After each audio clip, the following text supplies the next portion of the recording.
Guys, this is me, Komal, your Indian gardening girl from Instagram, and this video is going to be about drip irrigation kit unboxing and installation. Since I was planning on a small vacation, I tried to Google and find uh, an average reviewed drip irrigation kit so that I can install in my balcony so that my plants get enough of water in my absence. And I observed a good average review for this TrustBasket product, and I ordered this from Amazon for 9.73, and I'll put the link in the description. And let's get started. This is the 16 main pipe which we get, which is about 15 meters and has a big mouth, and this is quite long. And if you want to lock this pipe, we have end connector, and we get 5 of them in the package. It's very easy to use. All you have to do is put the pipe in one hole and then fold it and insert the end in another hole and just push it back, and this locks your main water supply system. And it's also easy to remove. All you have to do is push it outward and just remove the end connector. That's it. And we have one more attachment, that is straight connectors with tap. So basically this is used to either control the flow or start and stop the flow of water. And then we have another pin connectors, and this is a drip emitter which will allow the water drip from the main pipe. And this is we have 4 feeder line pipe. All you have to do is push and then this gets connected. It's easy to use, and then you have to just pull it back. It's easy to take it off back and just. So we have T connectors, elbow connectors, 5 each, and we have a universal water tap adapter. We have straight connectors, 10, and we have emitter stakes, about 50. And this is how I connected my 4 feeder pipes to the main pipe. All we have to do is a drip hole punch. We get it in the kit, and we have to punch it and just push the pin connector and insert my 4 feeder connector line. Now I have poured some water inside this to see if I got some leakage, and yes, I got some leakage, so I have covered it with M-seal. Now we are going to add the pipe into this tape. Since it is a small mouth, so I'm not going to use my universal adapter here. I'm going to just stick my main pipe with an M-seal. Since the flow is heavy, so I'm going to add a straight connector with a tap to control my water flow to my plants.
So just like you saw, it's that easy.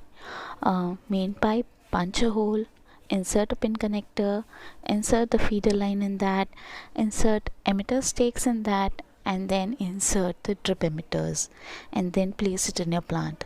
That's it. So if you want an honest review about this package, then yes, it had both pros and cons.